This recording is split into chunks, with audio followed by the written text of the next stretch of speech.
No niin, tässä on KNX-järjestelmällä toteutettu opetuslaitteisto. KNX:hän on logiikoilla tapahtuva omakotitalon tai suurten kiinteistöjen valojen ohjausjärjestelmä. Ja ohjelmointi tehdään tietokoneen avulla ETS 4 ohjelman kautta. Ja Severi voi jatkaa tästä esittää. KNX-järjestelmissä on oma virtalähteensä. Ja virtalähte antaa väylään 24 voltin jännitteen. Jokainen KNX-järjestelmässä oleva laite on väylässä parikaapelilla. Ja kuormalähteet ohjaavat valoja, kun napista painaa, painonapista painaa. Täällä. Ja sitten täällä näkyy kaikki valot. Tästä voidaan laittaa saunavalo päälle ja pois. Täällä näin. Ja sitten meillä on myös tämmönen sovellus, että voimme, kun painamme kauan nappia, pitäisi himmentimen toimia.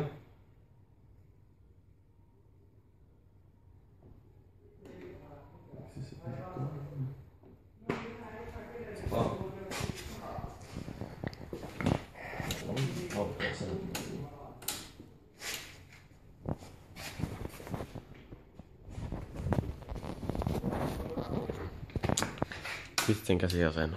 Nyt sä ota sen. Toimii se? Toimii. Kohan se toimii? Näin. Himmenen toimii, kun painaa kauan. Ja sitten taas toinen näistä oli se, että painat lyhyesti. Menee lamppu päälle saunan valoon. Sitten se himmenin nappula oli siinä. Ja tässä on sitten huonetermosto. Täällä lukee lämpötila. Ja tämän avulla pystyy myös laittamaan valoja päälle ja pois.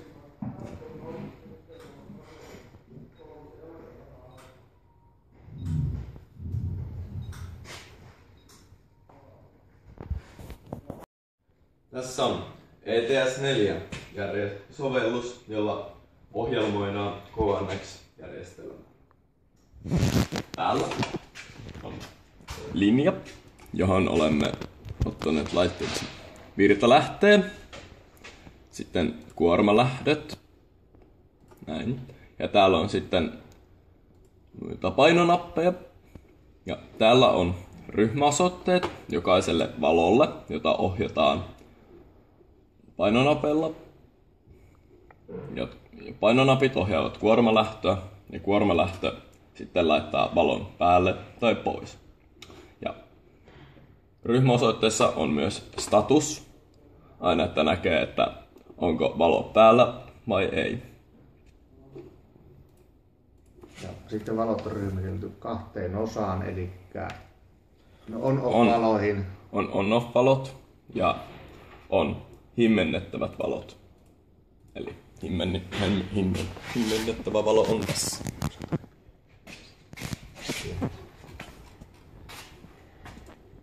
Näin. KNX-järjestelmässä johdatus on hyvin tärkeää, että erotellaan tuo 230 voltin ja 24 voltin osuudet, että ollaan mahdollisimman sähköturvallisia tässä järjestelmässä. Joten tässä järjestelmässä niin alhaalla on 230 voltin kaikki komponentit.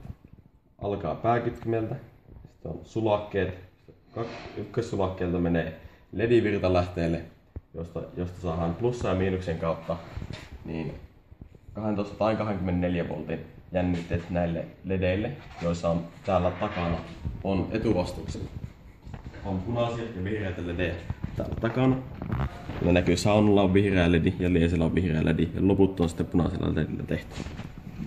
Ja sitten sen jälkeen tulee itse koko väylän virtalähde, josta lähtee 24 voltin johto. Ja tässä itse virtalähteessä lukee, että se on 30 volttia. Sen takia, että se voi maksimissaan kestää 30 voltin tasajännitteen. Ja tästä lähtee KLMA-kaapelilla niin johto kaikille KNX-komponenteille tästä jompittamalla aivan yksinkertaisesti kaikille näille lähdöille tästä. Ja tänne tulee sitten mediakytkin. Voidaan laittaa tänne mediakytkin. Ja sitten tähän samaan väylään voi sitten pistää niin ulkoisen kytkimenkin niin ihan itse keskukseen, että jos haluaa parikaapelilla ohjata kytkintä. Ja sitten täällä on sitten se 24 voltin osuus. Eli tässä on kuormalähöt, josta lähtee niin kovat johdot näille valoille. Ja valolta lähtee sitten, noille ledeille lähtee keltaiset, noin 1 millin tämmöiset niin, pienvirtajohdot lähtee noille tämän putken kautta, että on yhdistetty keskuksella näin, että pysyy hyvässä paketissa nyt putkilta täällä keskuksen välistä tuonne ledeen taakse. Ja sitten miinus tulee sitten näillä sinisillä johdolla tänne suoraan sinisille reviiliittyville, jotka on sitten yhdistetty täältä sinisellä johdolla tuonne ledin virtalähteeseen miinukseen. Ja sitten tuolta tuo plussa, ledin virtalähteestä plussa on viety sitten tänne reviiliittyville. Se menee tuonne. No editoin.